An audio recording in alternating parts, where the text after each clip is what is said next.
নমস্কার বন্ধুরা, আমার ইউটিউব চ্যানেলে সকলকে স্বাগতম। তোমরা জানো প্রত্যেককেই যে তোমাদের সেকেন্ড সেমিস্টারে ভর্তির ফর্ম ফিল আপ ভর্তির যে বিজ্ঞপ্তি, সে বিজ্ঞপ্তি বের হয়ে গেছে। সেই বিজ্ঞপ্তি অনুযায়ী তোমরা প্রত্যেককে ভর্তি হয়ে যাও এবং ভর্তি হওয়ার পরে প্রত্যেককে নিজের মতো করে পড়াশোনা শুরু করে দাও, কারণ তোমাদের আগামী 2 মাসের মধ্যে সেকেন্ড সেমিস্টারের পরীক্ষা বিজ্ঞপ্তি বেরোয় যাবে। তাই তোমাদের সুবিধার্থে আমরা কিছু সাজেশন বের করেছি, ঠিক আছে। এডুকেশন মেজর যাদের আছে, ঠিক আছে, সেই মেজর পেপার নিয়ে আলোচনা করব। বিশেষ করে আজকে আলোচনা করব হচ্ছে MC3 অর্থাৎ EDC MJ3 যাদের আছে তাদের উদ্দেশ্যে ভিডিওটি তৈরি করা হয়েছে। তোমরা জানো যে তোমাদের দুটো প্যাটার্নের কোশ্চেন বা প্রশ্নপত্র তৈরি করা হয়, একটা আছে 5 মার্কসের আর একটা আছে 2 মার্কসের। তো আজকে আমরা এখানে 5 মার্কসের যে প্রশ্নপত্রগুলো আছে সেই প্রশ্নপত্রগুলো নিয়ে আলোচনা করব, ঠিক আছে। আমরা মডিউল ধরে ধরে প্রত্যেকটা মডিউল থেকে কতগুলো প্রশ্ন থাকবে সেই অনুযায়ী আমরা এখানে তোমাদের প্রশ্নগুলো আলোচনা করব, ঠিক আছে। তোমরা ভিডিওটি স্কিপ না করে প্রথম থেকে শেষ পর্যন্ত দেখতে থাকো। আমাদের আজকে প্রথম প্রশ্ন হচ্ছে মডিউল 1 থেকে ইন্ট্রোডাকশন টু এডুকেশনাল সাইকোলজি। এখান থেকে কি কি পড়তে হবে? শিক্ষাগত মনোবিজ্ঞানের পদ্ধতি সম্পর্কে আলোচনা করো। 2 নম্বর হচ্ছে শিক্ষা ও মনোবিজ্ঞানের মধ্যে সম্পর্ক বর্ণনা করো। 3 নম্বর শিক্ষাগত মনোবিজ্ঞানের পরিধি আলোচনা করো। ঠিক এই 3টে প্রশ্ন তোমরা পড়বেই কম্পালসারি।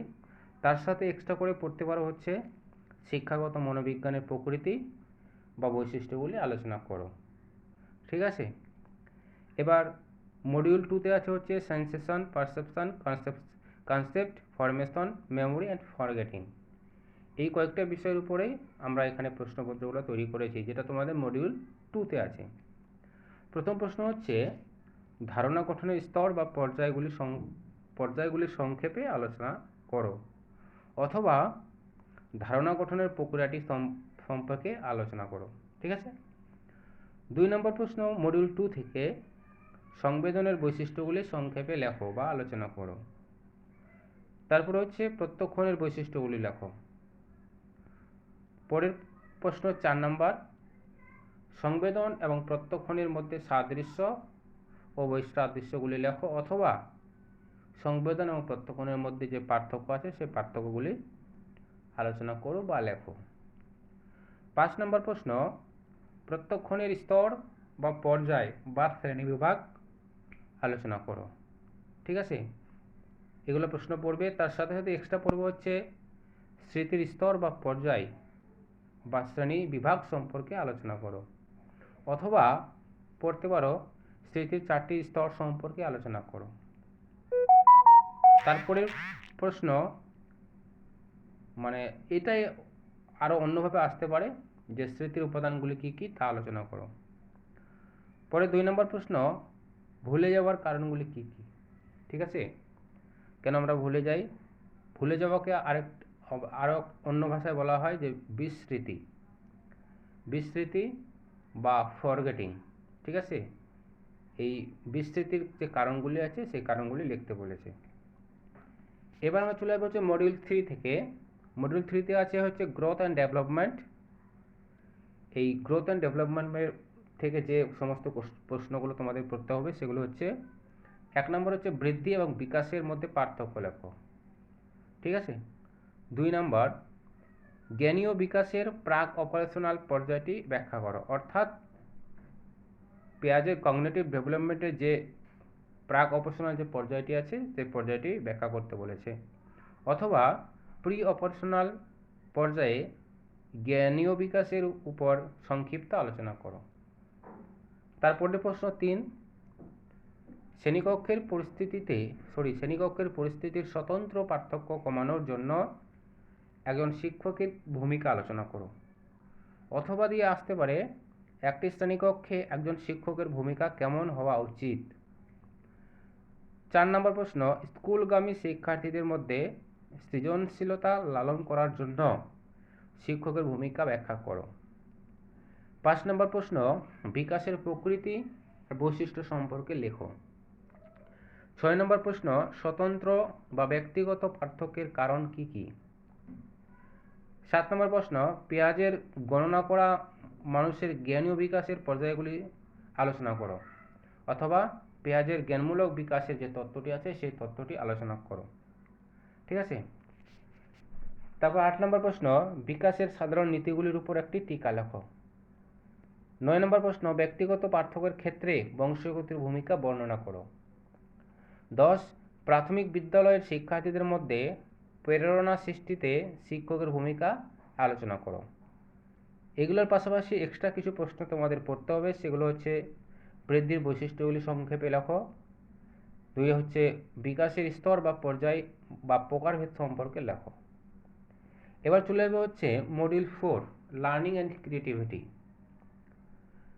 এখান থেকে তোমাদের পড়তে হবে স্কিনারের থিওরি অফ লার্নিং এর শিক্ষাগত প্রভাব লেখো, অথবা প্রশ্নটা আবার অন্যভাবে দিতে পারে, স্কিনারের সক্রিয় অনুবর্তন বা অপারেন্ট অনুবর্তন এর শিক্ষাগত প্রভাব বা গুরুত্ব আলোচনা করো, অথবা স্কিনারের শিক্ষার তত্ত্বের শিক্ষাগত প্রভাব সম্পর্কে সংক্ষেপে লেখো। 2 শিক্ষার্থীদের মধ্যে প্রেরণা সৃষ্টিতে শিক্ষকের ভূমিকা বর্ণনা করো, অথবা শিক্ষাক্ষেত্রে প্রেরণার ভূমিকা বর্ণনা করো। 3 নম্বর প্রশ্ন, শিখন ও পরিণমনের মধ্যে পার্থক্য লেখো। 4 নম্বর, প্যাভলভের প্রাচীন অনুবর্তনের শিক্ষাগত যে তত্ত্বটি আছে সেই তত্ত্বটির গুরুত্ব লেখো। 5 নম্বর প্রশ্ন, থর্নডাইকের প্রচেষ্টা ও ভুল শিখন তত্ত্বের মূল সূত্রগুলি লেখো। তার সাথে সাথে এক্সট্রা কিছু প্রশ্ন তোমাদের পড়তে হবে, যেমন শিখনের বৈশিষ্ট্য লেখো, পরিণমনের শিক্ষাগত গুরুত্ব লেখো, মনোযোগের শিক্ষাগত ভূমিকা মূল্যায়ন করো, শিক্ষাক্ষেত্রে আগ্রহী গুরুত্ব লেখো। এবার হচ্ছে মডিউল 5 ইন্টেলিজেন্স অ্যান্ড পার্সোনালিটি, জাংয়ের ব্যক্তিত্বের তত্ত্ব ব্যাখ্যা করো। 2 নম্বর হচ্ছে বুদ্ধিমত্তার বা বুদ্ধির দ্বি-ফ্যাক্টর তত্ত্ব ব্যাখ্যা করো, অথবা স্পিয়ারম্যানের দ্বি-উপাদান তত্ত্বটি ব্যাখ্যা করো। 3 নম্বর প্রশ্ন, জাংয়ের দ্বারা প্রদত্ত ব্যক্তিত্বের প্রকারগুলি কি কি আলোচনা করো। 4 নম্বর প্রশ্ন, ব্যক্তিত্বের পরিমাপের প্রযুক্তি পরীক্ষা সম্পর্কে লেখো। 5 নম্বর প্রশ্ন, বুদ্ধি পরীক্ষার প্রয়োগ সংক্ষেপে বর্ণনা করো, অথবা এক্সট্রা তোমাদের যেটা পড়তে হবে সেটা হচ্ছে থার্স্টনের বহু উপাদান তত্ত্ব, অথবা থার্স্টনের যে দলগত উপাদান তত্ত্বটি আছে সেটা লিখতে হবে। তার সাথে পড়বে 2 নম্বর হচ্ছে বুদ্ধি কি, বুদ্ধির প্রকৃতি বা বৈশিষ্ট্যগুলি লেখো। ঠিক আছে। এই প্রশ্নগুলো শুধুমাত্র যারা হচ্ছে মেজর বা ইডিসি এমজে যাদের আছে তারা পড়বে। তার সাথে সাথে যাদের হচ্ছে মাইনর 2 আছে তারাও এই প্রশ্নগুলো ফলো করতে পারো, কারণ তোমাদের সিলেবাস আর এদের সিলেবাস অনেকটা প্রায় মিল আছে, এখান থেকে তোমরাও পড়তে পারো। ঠিক আছে। এর পরবর্তী ভিডিওতে আমরা এখান থেকে কিছু সাজেস্টিভ যে প্রশ্নগুলো আমরা তৈরি করেছি তার উত্তর আমরা দেওয়ার চেষ্টা করব। তোমরা এই প্রশ্নগুলো ভালো করে পড়ো। ঠিক আছে। আজকে এই পর্যন্ত, ধন্যবাদ।